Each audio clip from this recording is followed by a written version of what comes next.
Começando então aqui o Outlook, e como é de costume e como muitos já sabem, nós iniciamos sempre aqui o documento com uma página onde expomos a nossa visão para o próximo trimestre, não só para o próximo trimestre, mas também, de certa forma, para o próximo ano, esta visão tende um bocado a ter aqui uma perspectiva mais de longo prazo, e claro que todos os trimestres vamos adaptando face à nova realidade e àquilo que tem acontecido. Em termos de crescimento económico, que foi visível de um trimestre para o outro, foi que reduzimos bastante, ou um pouco, aqui o crescimento do bloco de países ocidentais, Estados Unidos e mais na União Europeia, principalmente na Alemanha e Itália, países mais industriais e com maior exposição à Rússia, principalmente às matérias-primas da Rússia, de energia. E isso é o que irá realmente afetar aqui o crescimento económico, e também vamos falar mais à frente sobre isso. Uma visão um pouco mais positiva para a China e a Índia, porque são economias que acabam por beneficiar um pouco deste conflito, no sentido em que continuam a comprar matérias-primas à Rússia a preços mais atrativos, são economias que não estão tão relacionadas e que acabam por não ficar tão afetadas. E depois também não nos podemos esquecer que economias como a Índia, eram economias que cresciam em média cerca de 7% antes da pandemia, tiveram um ano em que caíram bastante, em 2020, devido às restrições, e em 2021 já voltou a crescer bastante, cerca de 7%, e também o crescimento, quando comparamos com este bloco ocidental, claro que Índias e Chinas têm que estar aqui num registro um pouco superior. A China é que já é uma economia que neste momento apresenta alguns riscos. Quando fizemos o Outlook, a situação em termos de pandemia na China não estava tão grave como está neste momento. A China é um país que, penso que dos únicos países que ainda mantém uma política de Covid zero, ou seja, eles tentam evitar ao máximo ter contágios de Covid nas suas cidades, e assim começa a aparecer um surto. O que eles fazem é tentam criar uma quarentena muito agressiva na cidade. As pessoas não podem sair de casa, as empresas têm que fechar, o teletrabalho é obrigatório, de forma a tentar conter a propagação do vírus, e depois então retomar a atividade económica passada uma semana. Antes poderia ser até 2 semanas, mas agora a China tem tentado reduzir o tempo de quarentena também para não afetar muito a atividade económica. E se estas quarentenas continuarem a ser muito persistentes e também a afetar mais cidades na China e portos de transporte de bens marítimos, isso então irá certamente afetar aqui o crescimento da China e poderá causar aqui um abrandamento do seu crescimento económico. Em termos de ações, algo que atualizámos de um trimestre para o outro foi aqui acrescentámos banca de investimento, numa visão não muito negativa, mas ligeiramente negativa. E aqui queria só realçar que o que nós estamos aqui a mencionar é mesmo só banca de investimento, mais concretamente aqueles bancos mais do Wall Street, do mercado americano, em que grande parte do negócio funciona com questões como emissão de obrigações, emissão de ações, participação em IPOs, em SPACs. Foi tudo atividades que tiveram muito volume em 2020 e 2021 devido à pandemia. Houve muita emissão de dívida, muita emissão de ações com o bom desempenho do mercado acionista, e então os bancos fizeram muito dinheiro com comissões durante 2020 e 2021, e o que se está a registrar em 2022 é um forte abrandamento desta indústria. Este ano houve muito menos emissão de ações, muito menos IPOs, e por isso certamente vai pesar aqui na comissão desses bancos, e daí temos colocado esta visão aqui um pouco mais negativa. Mas isto não inclui o setor financeiro, como a banca tradicional, e principalmente a banca tradicional na Europa, que mantemos uma visão de certa forma positiva, no sentido em que as taxas de juros têm estado a aumentar, e isso irá certamente beneficiar as margens financeiras dos bancos. Depois também acrescentámos aquilo, energia, numa visão positiva, no sentido em que esta disrupção, esta crise do conflito armado na Ucrânia tem feito com que o preço de petróleo, o preço de gás natural na Europa aumentou bastante, e não vemos tão cedo uma resolução que possa fazer com que o preço caia drasticamente, e por isso estas empresas de energia, como as petrolíferas, apesar da tendência de longo prazo não ser muito favorável, dada a descarbonização da economia, agora no curto prazo poderão continuar a ter bons resultados de face aos níveis atuais das matérias-primas que vendem. A dívida soberana não houve muita alteração, mantemos uma visão aqui ligeiramente mais positiva para a periferia, dado o o nível de taxas de juros ser superior e tornar o investimento ligeiramente mais atrativo, principalmente num panorama de taxas de juros, de taxas de inflação superiores, em que o retorno real das obrigações tende a ser bastante negativo. Por isso aqui a taxa de juros superior acaba por nos proteger um pouco desse efeito nefasto da inflação. A dívida corporativa não houve nenhuma alteração, continuamos a preferir empresas com investment grade, ou seja, com bons rácios de dívida, boa capacidade de gerar dinheiro e de repagar a sua dívida, e nestes momentos de incerteza devemos sempre procurar estas empresas mais sólidas em detrimento de empresas de high yield, que apesar de pagarem taxas de juros mais atrativas, acabam sempre por acatar aqui mais risco, e preferimos então evitar essa exposição a esse risco, apesar do retorno ser superior. Em termos de cambiais, um pouco mais positivos para o dólar face ao euro, isto devido à postura um pouco mais contracionista do Banco Central dos Estados Unidos, em que este ano iremos ter várias subidas na taxa de juro, e apesar do mercado já descontar também subidas na taxa de juros do Banco Central Europeu, essas subidas serão muito mais contidas e ainda não é certo que irão acontecer, enquanto que no caso dos Estados Unidos a Reserva Federal já aumentou a taxa de juros na última reunião e o mais provável é continuar a aumentar ao longo de todo o ano. E pronto, quando a taxa de juros é superior num determinado território, acaba por atrair capital estrangeiro para investir em ativos denominados em dólares, neste caso, e acaba por valorizar a moeda. E daí esta relação das taxas de juros e o câmbio da moeda ser muito importante. E em termos de matérias-primas, também aqui uma visão positiva para o petróleo e para o ouro, que serão, o ouro beneficiou bastante desta incerteza de risco de recessão na Europa, algum nos Estados Unidos, mas menos presente, e sempre que há estes momentos de incerteza e que há uma fuga do mercado para ativos de refúgio, para ativos seguros, o ouro tende a valorizar e a beneficiar desses movimentos. Em relação ao conflito, penso que já todos estamos familiarizados com a situação. Infelizmente, no século XXI, voltamos a ter aqui um conflito de grande escala no território europeu, e pronto, já é algo que já se vinha a colocar esta hipótese há muito tempo. Os Estados Unidos, a inteligência dos Estados Unidos já tinha alertado para a presença de muitas tropas russas na fronteira com a Ucrânia. Se olharmos aqui para o gráfico aqui da esquerda, o que vemos é que, de forma geral, a Rússia tende a ter tropas aqui perto da fronteira todos os anos, de forma a manter aqui alguma proteção do seu território, mas o que os Estados Unidos começou a verificar ao longo, e a NATO, ao longo do início de 2022, foi uma forte presença de tropas na fronteira com a Rússia, com a Ucrânia, que iam para além daquilo que tendem a ser o número natural de militares junto à fronteira. A Rússia sempre alegou que eram exercícios militares, que não tinham intenções de invadir, mas a verdade é que no dia 24 de fevereiro avançou para todo o território ucraniano e decidiu então dar início a esta guerra que estamos agora a assistir. O que é que poderá ter sido um dos motivos que motivou Vladimir Putin? Há vários motivos, podemos apontar para vários motivos, nenhum é certo, porque não conseguimos perceber exatamente aquilo que foi a motivação de Putin, mas uma das razões, e que teve um grande peso certamente, foi a expansão da NATO, o facto da NATO cada vez estar mais perto do território russo e neste momento já ter fronteira com a Rússia em certos países, como aqui no caso a Estónia, Letónia, Lituânia, que têm fronteira direta com a Rússia e que já pertencem à aliança. E se repararmos aqui no primeiro gráfico, na primeira imagem que mostra os países fundadores, a NATO quando surgiu era composta apenas pelos Estados Unidos, Canadá e alguns países europeus, mas aqui afastados na altura não a Rússia, mas da União Soviética, e ao longo do tempo tem havido aqui uma expansão para perto da fronteira da Rússia. Isto é algo que incomoda Putin, porque Putin afirma que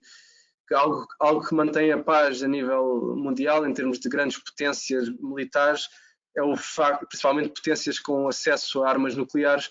é o facto de conseguirem assegurar a destruição mútua se uma das partes decidir atacar a outra. E a Rússia diz que quando começa a NATO aqui a estar muito perto da fronteira, a NATO consegue meter mísseis muito perto da capital, de Moscovo, e também sistemas antimísseis que acabam por retirar um pouco esse equilíbrio de forças que existia antes desta aproximação da fronteira com a Rússia. Outras questões também poderão ser o facto da Ucrânia estar-se a aproximar mais do Ocidente ao longo dos últimos anos e isso ameaça Putin ter uma democracia com sucesso tão perto da sua fronteira, poderá pôr em causa também o seu governo e isso também poderá ser um dos motivos que motivou Putin a invadir a Ucrânia. No entanto, esta decisão acabou por ter o efeito oposto ao esperado por Putin. Putin acharia que, como aconteceu em 2014, quando decidiu invadir a Crimeia, em que a NATO não conseguiu dar uma resposta conjunta e que houve alguma fragmentação da NATO, na altura até alguns países chegaram a debater se a NATO realmente ainda faria sentido no contexto atual, mas a verdade é que com a invasão atual a NATO mostrou uma resposta conjunta, os países aplicaram sanções de forma também coordenada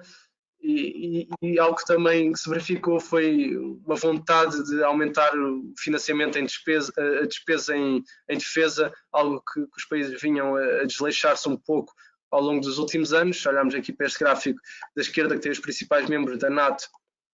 e a despesa em defesa em 2021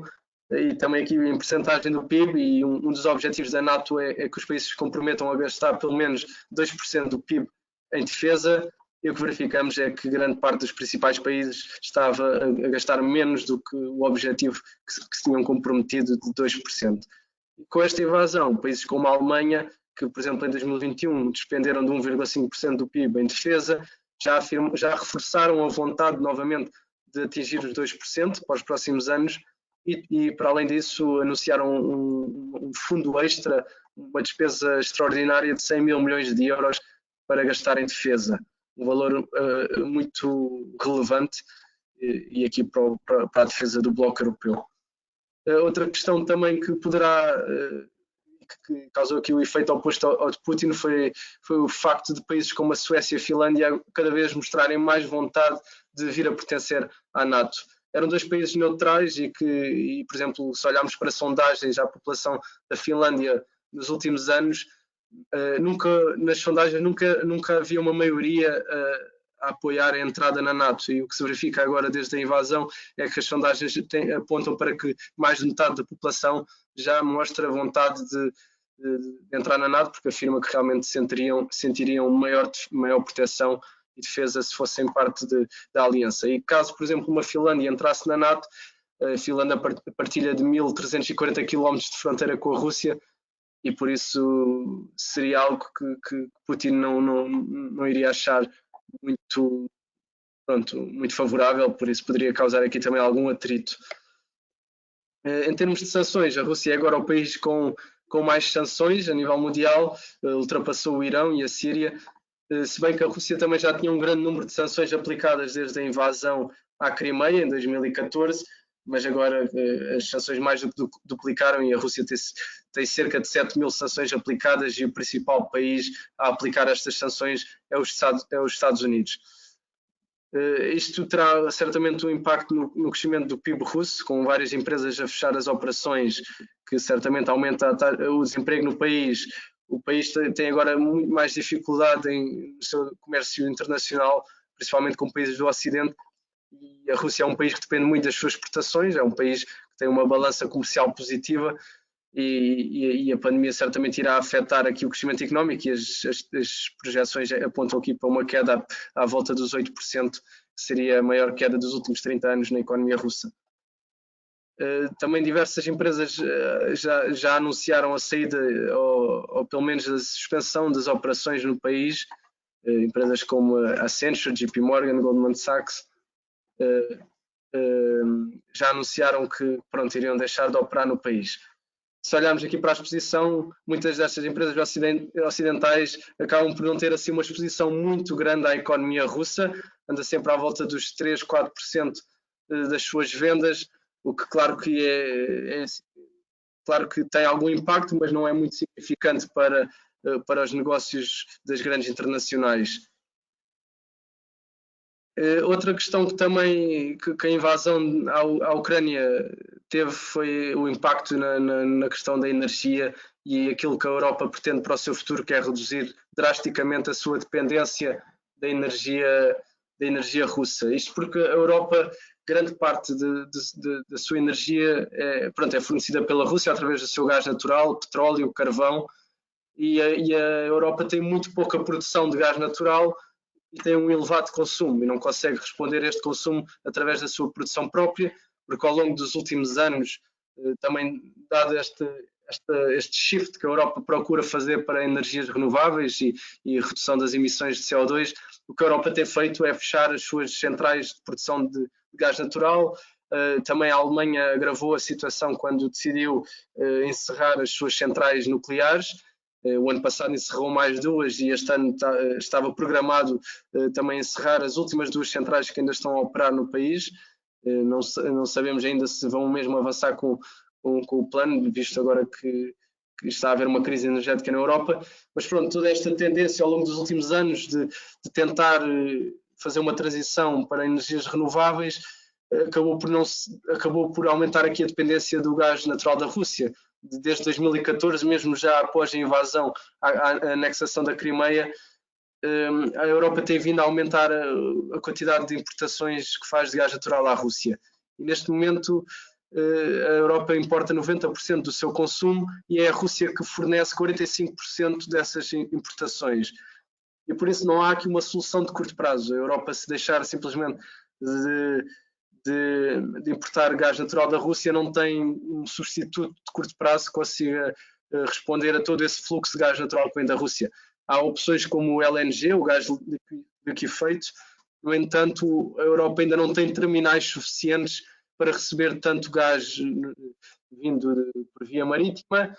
e também não tem toda a infraestrutura montada para que esse gás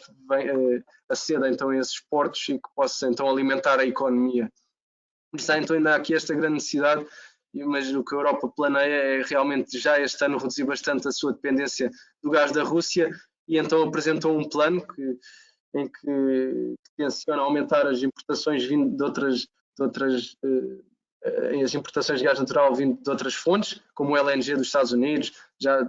estão a negociar acordos com o Qatar, etc. Mais também a possibilidade de gás natural vindo de pipelines, mas de países do norte da África. Tudo isto são soluções para tentar reduzir a dependência do gás da Rússia e o objetivo é que já no final de 2022 consigam reduzir em 2/3 as importações de gás natural da Rússia. E também outro dos objetivos para conseguir atingir, outra das medidas para conseguir atingir este objetivo é aumentar os inventários de gás natural todos os anos em cerca de 90% da sua capacidade máxima até o dia 1 de outubro. Ou seja, desta forma, se a Europa conseguir aumentar sempre os seus inventários pelo menos até 90%, consegue assegurar que não necessita de importar tanto gás natural durante os meses mais críticos, que é necessário um maior consumo de gás natural, que são os meses de inverno, para aquecer as habitações. E por isso, e como podemos ver aqui neste gráfico da esquerda, o objetivo da UE é realmente conseguir estar sempre aqui perto desta linha em termos de nível de inventários a iniciar o inverno. E o que aconteceu também no ano passado, e por isso é que também afetou bastante o preço do gás natural este ano, foi o facto da União Europeia não ter conseguido aumentar muito os níveis de inventários. Aqui começámos o inverno com níveis de inventários muito baixos, face aos níveis a que costumamos começar o inverno nos anos anteriores, e isso também foi algo que agravou a situação e nós atingimos aqui um mínimo de inventários muito baixos este ano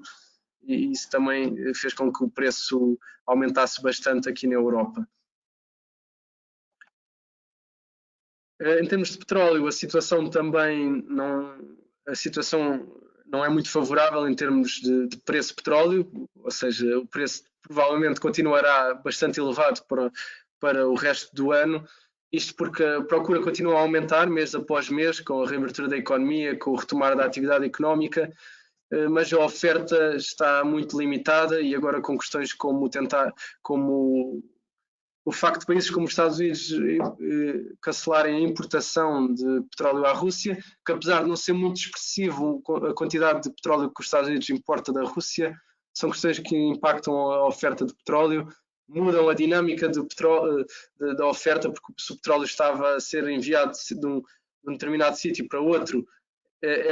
poderia ser porque era o local mais eficiente para fazer o transporte desse petróleo, e agora com a dinâmica da alteração de quem compra a quem, se os Estados Unidos não compram à Rússia, mas a China compra à Rússia, e a quem a China comprava antes passa a vender aos Estados Unidos, toda esta dinâmica acaba por também afetar o preço do petróleo, porque pode tornar as rotas menos eficientes e o preço de transportar o petróleo poderá aumentar.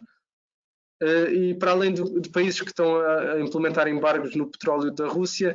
algumas empresas privadas também afirmam que não vão comprar petróleo à Rússia, por isso isto não necessita de ser uma medida tomada a nível nacional. Muitas empresas privadas da indústria de petróleo afirmam que deixarão de comprar esta matéria-prima à Rússia, e tudo isto tem afetado a procura, a oferta de petróleo a nível mundial, e a Rússia é um dos principais exportadores de petróleo. A Rússia produz cerca de 10 milhões de barris por dia, quando o consumo diário é cerca de 100 milhões de barris por dia. Por isso é um agente muito importante no mundo do petróleo, e por isso estas sanções certamente continuarão a afetar o preço. Depois,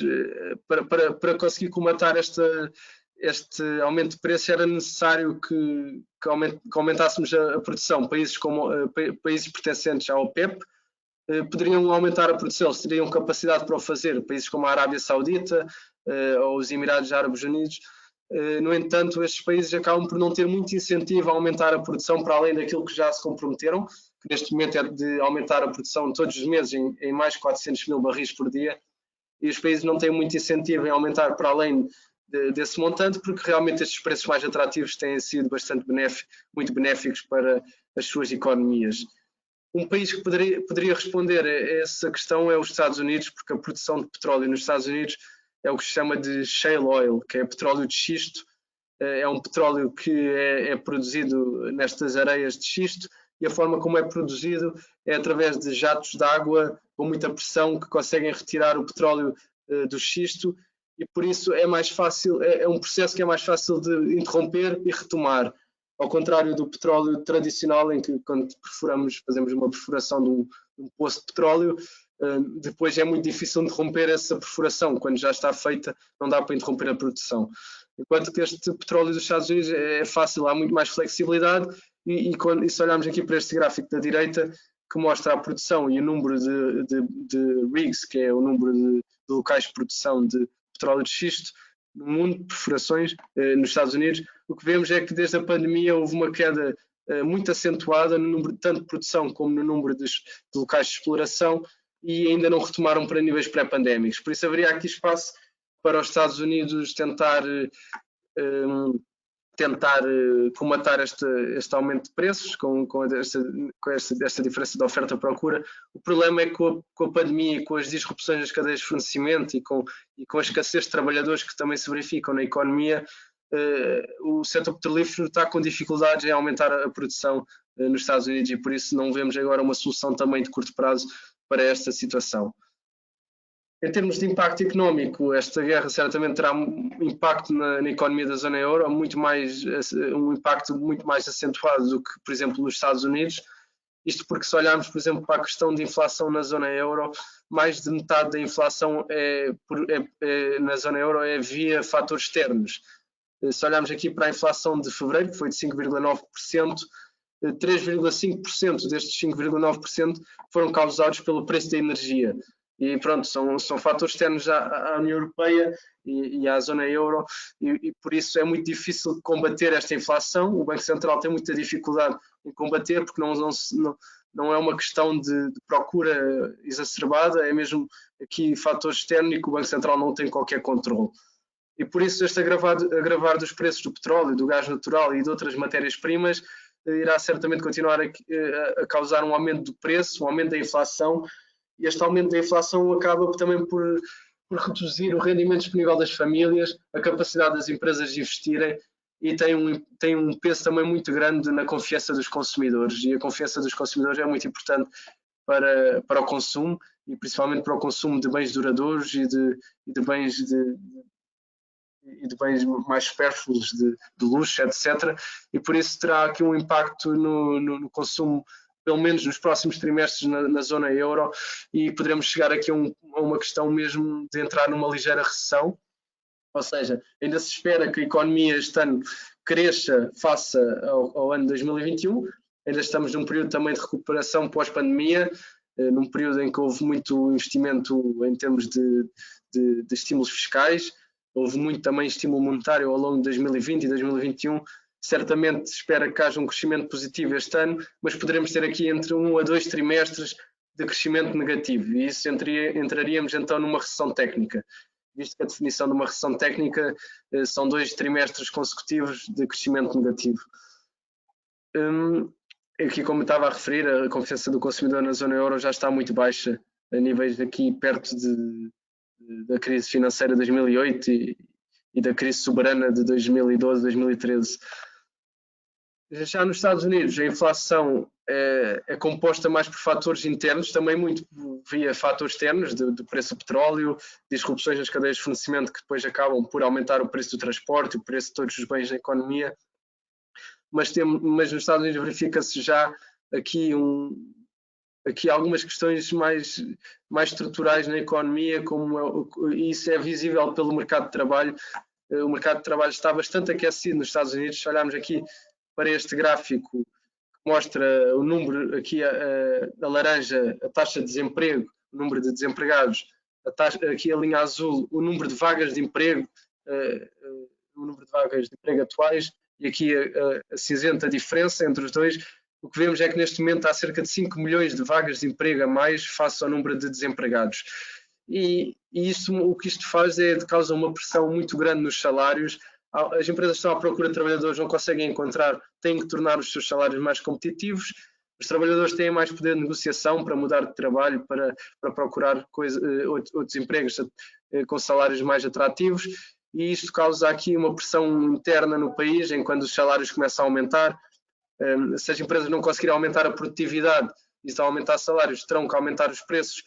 para proteger as suas margens, porque se são só aumentar os salários, que é um custo para as empresas, sem ganhos de produtividade, a margem cai, e por isso as empresas têm que responder com aumento de preços, e depois os preços aumentam, os trabalhadores sentem-se que estão a perder poder de compra, começam a exigir novamente salários superiores, as empresas novamente aumentam os salários e têm que aumentar os preços para responder a esse aumento de salários, e pode-se criar aqui um ciclo vicioso que causa aqui um risco para a inflação. E é isto que normalmente os bancos centrais tentam evitar, e é por isso que os bancos centrais olham muito para a taxa de desemprego, para o nível do mercado de trabalho, porque é um indicador muito importante e que vai ter muita importância depois para o cálculo da inflação. O lado positivo é que depois esta inflação mais interna, mais movida por um consumo muito elevado no país, depois também o Banco Central tem maior capacidade de responder com aumentos de taxa de juros, que acabam por abrandar a economia, reduzem o consumo, reduzem o incentivo ao investimento, e assim conseguem responder a esses aumentos de preços. Já o caso da União Europeia é diferente. Quando temos uma inflação movida principalmente por fatores externos, é muito difícil o Banco Central intervir. Em termos económicos, a economia norte-americana continua aqui em forte crescimento, movido pelo consumo interno, tem um forte consumo privado, a economia norte-americana, e certamente o impacto desta guerra na Ucrânia não terá muito impacto no crescimento económico dos Estados Unidos, porque os Estados Unidos é um país que não tem muita exposição à Rússia. O seu comércio internacional com a Rússia é cerca de 1%, ou seja, a Rússia representou cerca de 1% só das exportações e de importações dos Estados Unidos em 2022 e 2021, por isso não é um país muito relevante nesse sentido para os Estados Unidos. E aqui o maior impacto na economia norte-americana será certamente via de preços de matérias-primas mais elevadas. Quando começamos a ter escassez de certas matérias-primas e preço de petróleo mais alto, também irá afetar aqui os preços na economia, e depois também, de certa forma, como acontece nos Estados Unidos, a população perde algum poder de compra, as empresas perdem capacidade de investir, e afeta também um pouco a confiança dos consumidores e das empresas. Dito isto e este panorama económico, o que é que os bancos centrais vão fazer? Em relação ao Banco Central Europeu, apesar do conflito armado na Europa, o mercado esperava que o Banco Central Europeu tivesse uma postura um pouco menos restritiva em termos de política monetária. Isto porque há muita incerteza neste momento no bloco europeu, a economia está em risco de entrar numa situação de estagflação, ou seja, de elevada inflação e estagnação de crescimento económico, e mesmo assim o Banco Central Europeu decidiu acelerar o seu processo de normalização da política monetária. Se olharmos aqui para o gráfico da esquerda, que mostra as compras mensais de obrigações que o Banco Central faz, isto são as compras extra, para além dos reinvestimentos das obrigações que chegam à sua maturidade todos os meses, o Banco Central compra 40 mil milhões a mais todos os meses de obrigações, tanto soberanas como de empresas. E aqui a cinzento temos o calendário que o Banco Central Europeu tinha anunciado na reunião de fevereiro, em que durante o primeiro trimestre iria comprar cerca de 40 mil milhões de obrigações por mês, depois passaria para 30 mil milhões no segundo trimestre e 20 mil milhões por mês no último trimestre do ano, mas a verdade é que na reunião de março, com as novas projeções de inflação do Banco Central Europeu, o BCE decidiu acelerar o seu calendário de redução da política monetária e então irá só comprar em abril 40 mil milhões de obrigações, depois passa logo para 30 mil milhões em maio e termina em junho com 20 mil milhões de compras por mês, no mês de junho, e não tem planeado fazer mais compras líquidas de obrigações nos restantes meses do ano. Isto é uma grande diferença face àquilo que o mercado estava à espera e o mercado reagiu de forma negativa nessa reunião, com as taxas de juros das obrigações a subir de forma expressiva. E o que vemos aqui também à direita é as expectativas de inflação do Banco Central. O Banco Central continua a acreditar que vai conseguir atingir o seu objetivo dos 2% no médio e longo prazo. Terá aqui, se olharmos na linha laranja mais clara, as projeções do mês de dezembro, e na linha laranja escuro as projeções atuais de março, e o que vemos é que o Banco Central atualizou as projeções de inflação para este ano de 3,2% para 5,1%, mas no entanto continua a acreditar que a inflação vai normalizar, vai suavizar e vai voltar aqui a níveis perto do seu objetivo de médio e longo prazo de 2%. Em termos ainda da política na zona euro, o que também tem feito com que a inflação continue a aumentar é o facto das expectativas de inflação estarem a aumentar, e as expectativas de inflação são um indicador muito importante, porque quando as expectativas acabam por ter muita importância, muito impacto na inflação atual, porque quando as empresas começam a projetar que no próximo ano a inflação será de 3%, por exemplo, as empresas vão se antecipar e vão tentar aumentar os seus preços também em linha com aquilo que esperam que os preços avancem na economia. E por isso acaba por se reforçar esse ciclo, e quando as expectativas de inflação aumentam, a tendência é que também poderá aumentar a inflação real que se verifica no momento atual. E o que se verificava na Europa é que as expectativas de inflação tinham ancorado aqui perto dos 2%, perto do objetivo do Banco Central durante 2021, mas com a invasão da Rússia as expectativas já aumentaram exponencialmente e estão agora acima do objetivo do Banco Central também, e isto é algo que também poderá aqui colocar mais pressão para o BCE manter esta postura mais contracionista. No entanto, acreditamos que o Banco Central Europeu poderá perder alguma credibilidade, visto que está a tomar uma postura muito contracionista num momento de incerteza na economia europeia, em que poderemos entrar numa recessão, e caso isso se verifique, o Banco Central Europeu poderá ter que optar por manter a taxa de inflação acima do seu objetivo, visto que também os aumentos de taxas de juros acabam por não ter muito impacto na inflação quando é por fatores externos, como já mencionei. Por isso o Banco Central Europeu poderá ver-se uma situação em que terá que reverter de novo o seu rumo da política monetária, voltar novamente a uma postura bastante mais acomodatícia, e assim perde um pouco de credibilidade, e há esse risco então disso acontecer. Em relação à Reserva Federal, o discurso é bastante mais agressivo que no Banco Central Europeu, também devido àquilo que acabámos de mostrar há pouco, da realidade norte-americana ser ligeiramente diferente da realidade na Europa. A taxa de juro,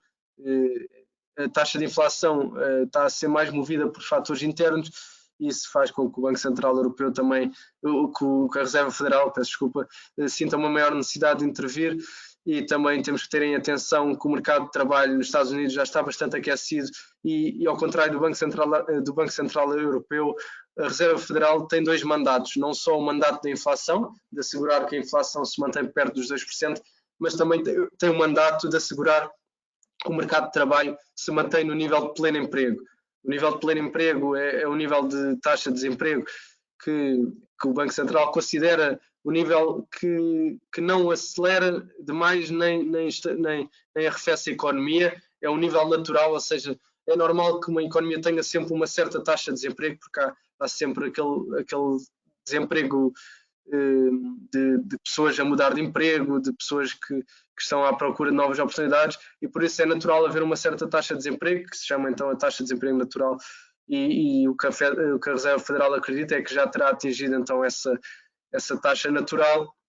e o mercado está bastante aquecido, e daí também haver esta necessidade de aumentar, de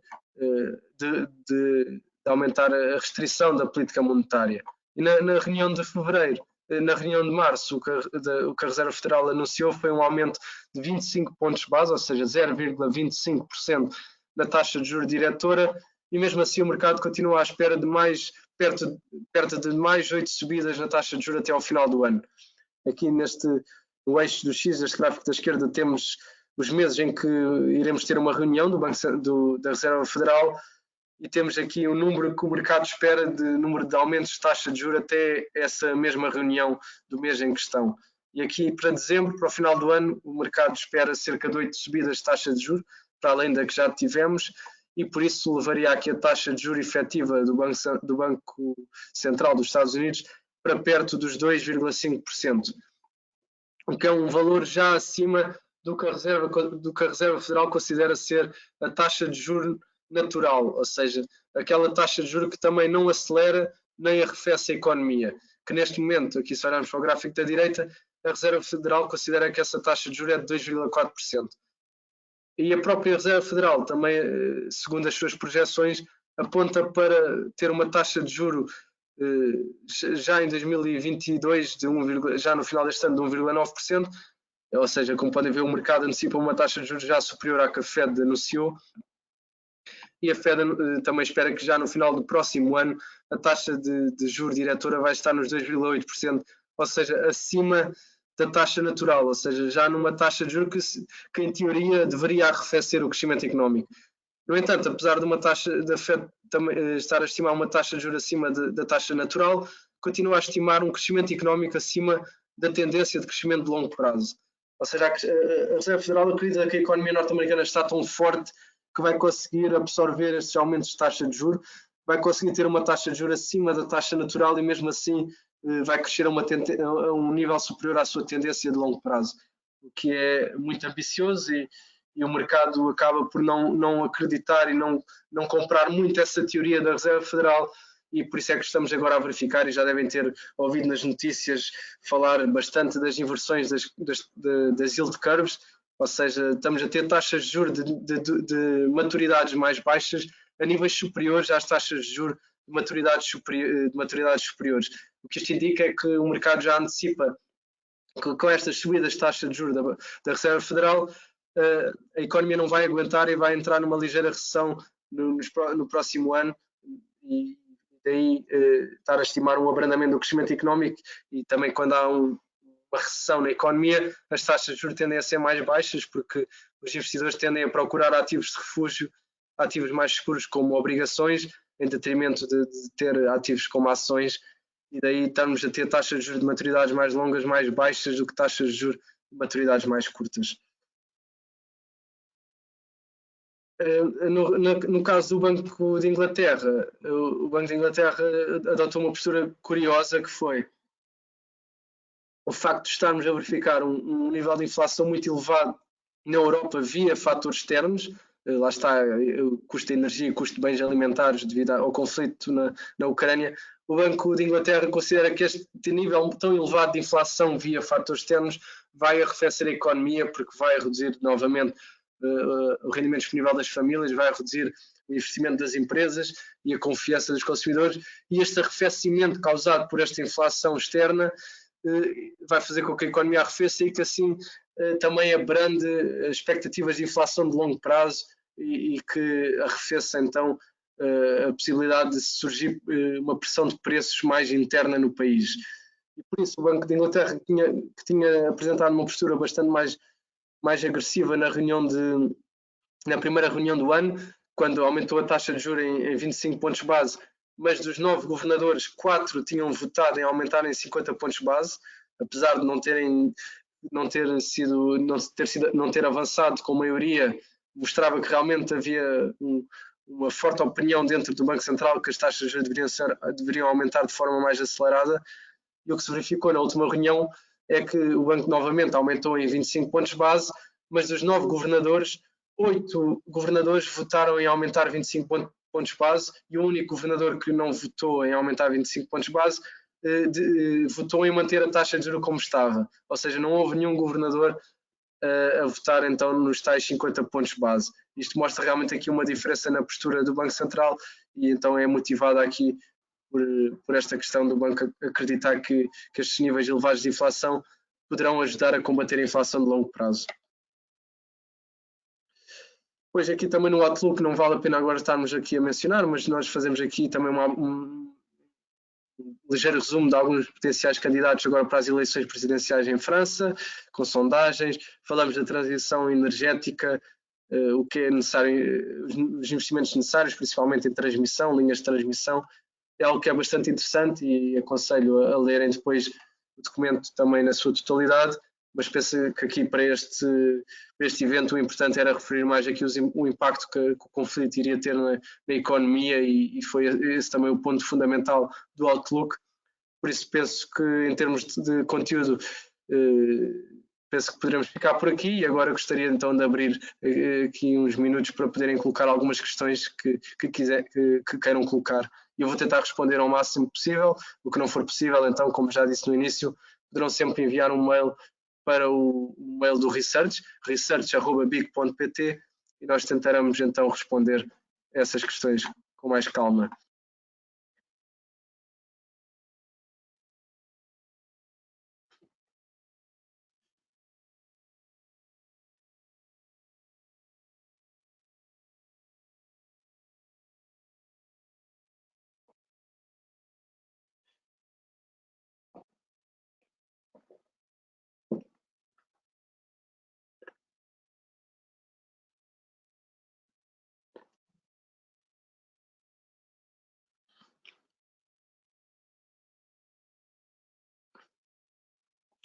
Aqui colocaram-nos aqui uma questão muito interessante, quais poderão ser os impactos indiretos para a economia portuguesa se desligar a economia russa da economia mundial. Penso que a economia portuguesa acabará... A economia portuguesa é uma economia que está muito dependente e muito interligada com o rumo da economia da zona euro e da Europa. Daí nós também focamos muito naquilo que é o crescimento dos Estados Unidos, crescimento na zona euro, e claro que nós somos um banco português e que também é importante terem atenção naquilo que são as projeções para a economia portuguesa e pouco esperamos para o mercado português, mas damos muito foco à zona euro devido também a esta grande relação que há entre a economia portuguesa e principalmente das empresas portuguesas mais exportadoras e evolução da economia europeia. Mas no caso do conflito com a Rússia, eu penso que a nossa exposição à economia russa é muito limitada. Nós somos, mesmo em questões de gás natural, nós somos um país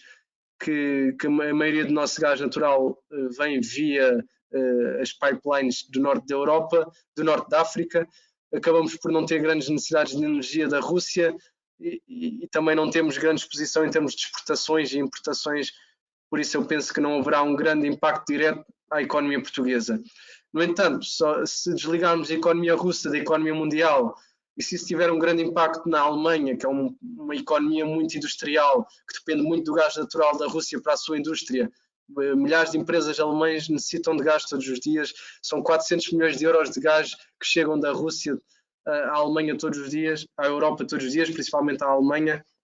E se realmente houver um embargo ao gás natural da Rússia, que afeta economias como a Alemanha e a Itália, poderá afetar a economia portuguesa certamente, mas não por efeitos diretos, mas via estes efeitos secundários.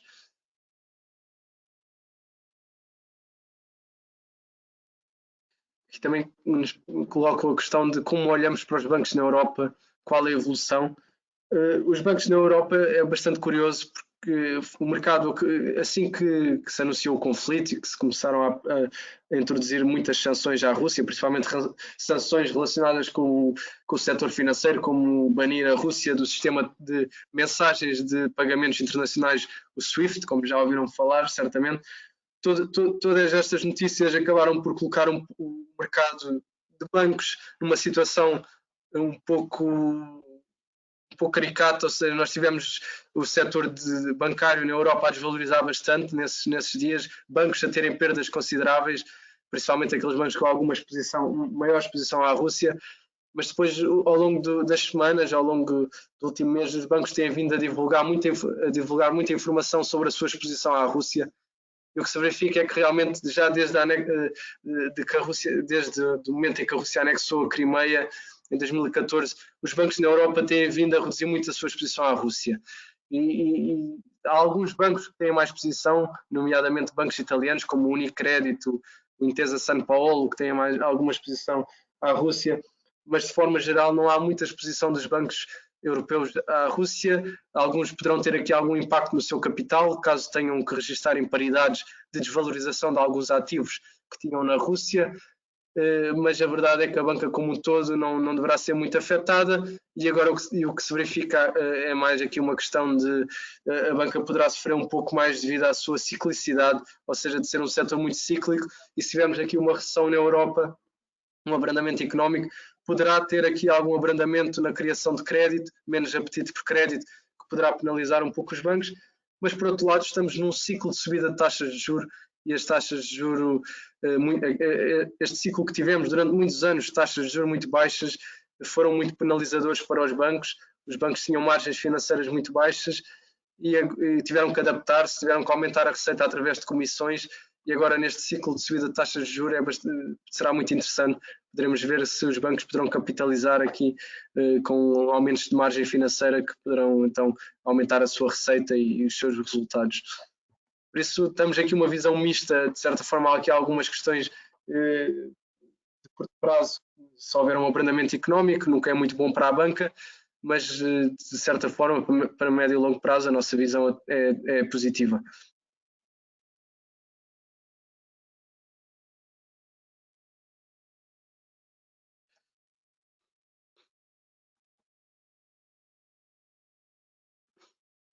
Aqui também colocam se a Fed cumprir com o plano de subida de taxas diretoras, não obrigará o BCE a fazer o mesmo, afetando o serviço da dívida pública. Claro que quando um Banco Central como a Reserva Federal toma uma certa postura e um caminho para a sua política monetária, tem muito impacto em bancos como o Banco Central Europeu, que tende a alinhar um pouco a sua política monetária, mas a verdade é que são economias completamente diferentes, são economias que estão num ciclo de recuperação muito diferente. A economia norte-americana está bastante aquecida, na Europa isso ainda não se verifica, enquanto que os Estados Unidos no início de 2021 já tinham recuperado da grande queda do PIB de 2020, da pandemia. A União Europeia só recuperou no último trimestre de 2021, só no quarto trimestre é que voltámos aos níveis de 2019. O mercado de trabalho, apesar de também estar interessante na Europa, no sentido em que está mais dinâmico, ainda não está aos níveis, nem está perto dos níveis dos Estados Unidos. E toda esta realidade faz com que a postura dos bancos centrais seja um pouco diferente. E o próprio Banco Central Europeu, a própria Christine Lagarde, a Presidente, já referiu várias vezes, muitas vezes os analistas nas conferências perguntam à Christine Lagarde essa mesma questão, se a Fed avançar com mais subidas de taxas de juros, o BCE também irá fazê-lo. E o que Christine Lagarde está sempre a referir é que são economias diferentes, em situações diferentes, e por isso não vão rever a sua política consoante aquilo que a Reserva Federal faz. Por isso, eu penso que poderá ter alguma influência, mas certamente não levará o Banco Central Europeu a acelerar muito mais para além daquilo que já está a fazer, que é de certa forma, uma postura bastante agressiva para o panorama europeu. A Europa é um continente com muita dívida, os países estão muito endividados, há muitos anos estão habituados a esta política, esta flexibilidade de política monetária e esta mudança de regime de política monetária já é muito agressiva, e se o Banco Central Europeu decidir aumentar muitas taxas de juros, irá criar uma grande disrupção na economia, e nós acreditamos que neste momento não há essa possibilidade, nem justifica a necessidade de fazer tal medida.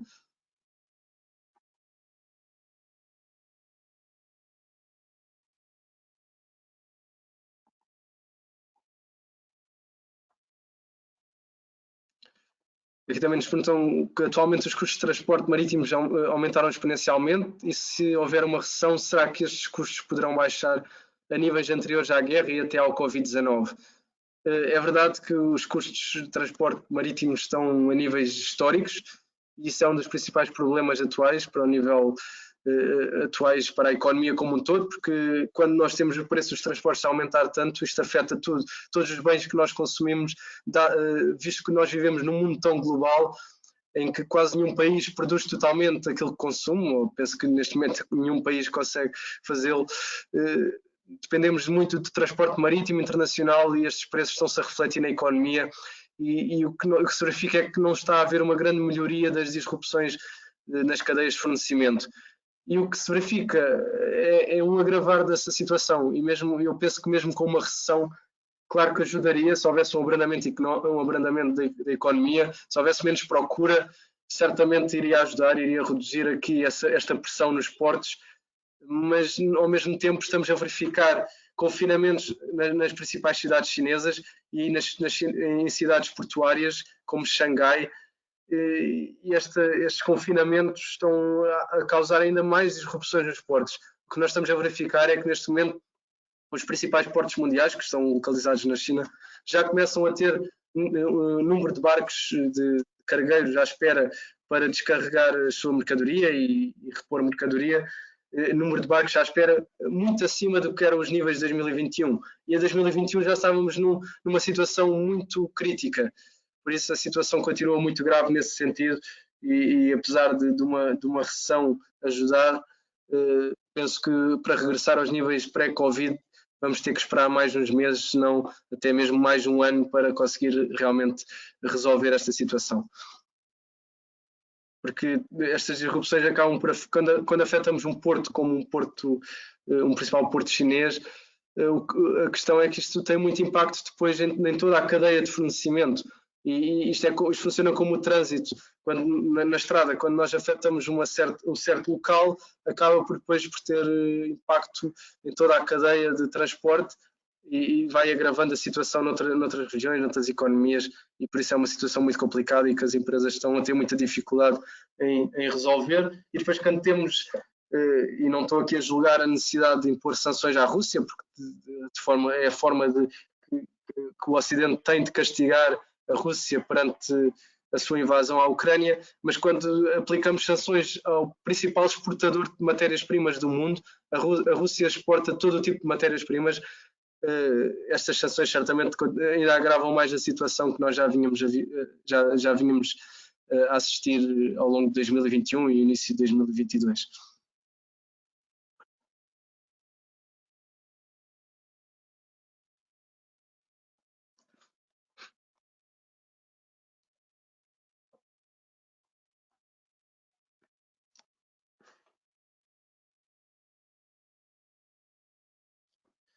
Também nos perguntam aqui se a subida de taxas de juros previstas poderão refletir-se nas taxas de juros de depósitos, ou se ainda é cedo. Claro que a política monetária, a forma como funciona a política monetária, ou seja, o Banco Central Europeu decide a taxa de juros de curto prazo que os bancos financiam entre eles, e certamente quando esta taxa de juros é alterada, depois acaba por ter um impacto em toda a curva de taxas de juros que nós temos para várias maturidades, para várias funções, e afeta a economia. Por isso, certamente, se começarmos a verificar o aumento das taxas de juros diretoras, poderá começar a ter aqui um impacto nas taxas de juros dos bancos comerciais, tanto a nível de empréstimo como a nível de depósitos. Se começarmos a ver também alterações na Euribor, que é a taxa de juros que os bancos emprestam entre eles, e o que já se verifica se olharmos para os contratos de futuro de Euribor, ou seja, um contrato de futuro para março de 2023, já indica que a Euribor, o mercado espera que a Euribor em março de 2023 já vai estar em níveis positivos, a Euribor a 6 meses. E neste momento a Euribor a 6 meses está em níveis negativos, está em linha com a taxa de juros diretora do Banco Central Europeu. Por isso, sim, o mercado já está a descontar essa subida e se realmente se verificar, terá impacto nas taxas de juros na economia real.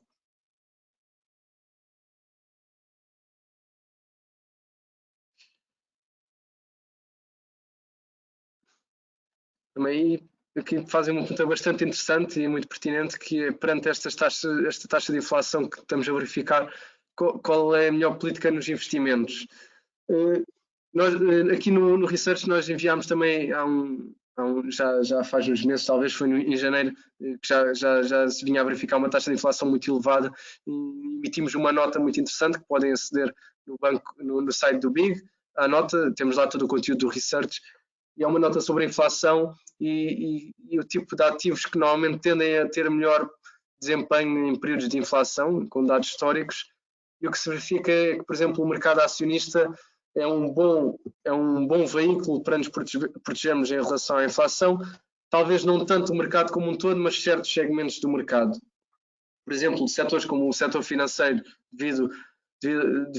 a esperarmos que a inflação possa trazer aumentos de taxa de juros, e já se está a verificar, beneficia o setor financeiro, mas por um lado, se as taxas de juros aumentam, alguns setores mais endividados, como é o setor industrial, que é um setor muito cíclico,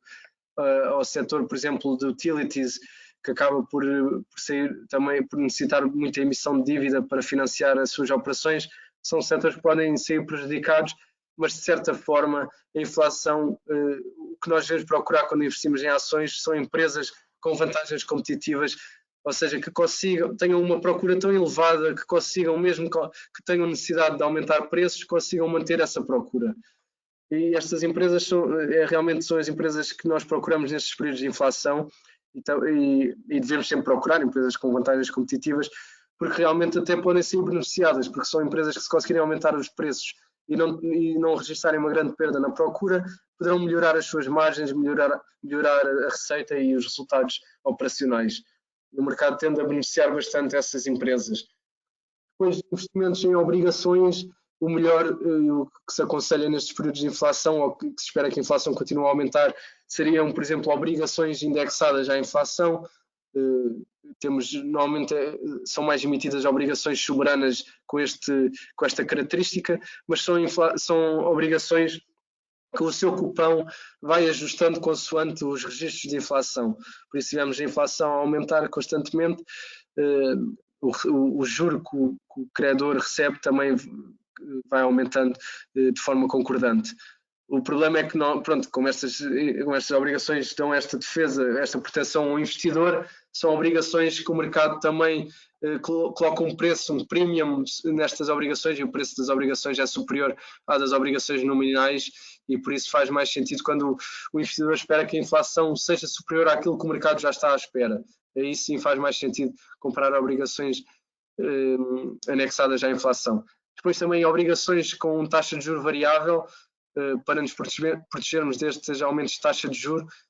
porque estas obrigações acabam por corrigir quando temos, ou seja, a taxa de cupão tende a estar ligada a uma taxa de juros variável, e quando temos as taxas de juros na economia a aumentar, o juro que o investidor recebe também tenderá a atualizar e a aumentar. E depois temos investimentos como em ouro, que é sempre um ativo real, um ativo que também tende a ter bom desempenho em períodos de inflação, e ativos reais como o imobiliário também é sempre uma boa opção, porque as rendas, normalmente as empresas de imobiliário conseguem aumentar as rendas também de acordo com a inflação, as rendas tendem a ter uma componente indexada à inflação, e o próprio valor dos imóveis, como são ativos reais, tendem a valorizar em períodos de inflação, visto que a moeda está a desvalorizar, então o ativo real face à moeda acaba por aumentar. Pronto, só alguns exemplos de investimentos interessantes que poderemos fazer em períodos de elevada inflação.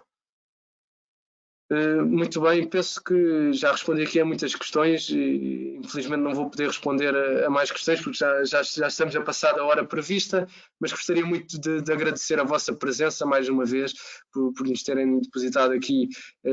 o vosso tempo para assistir a este webinar. Espero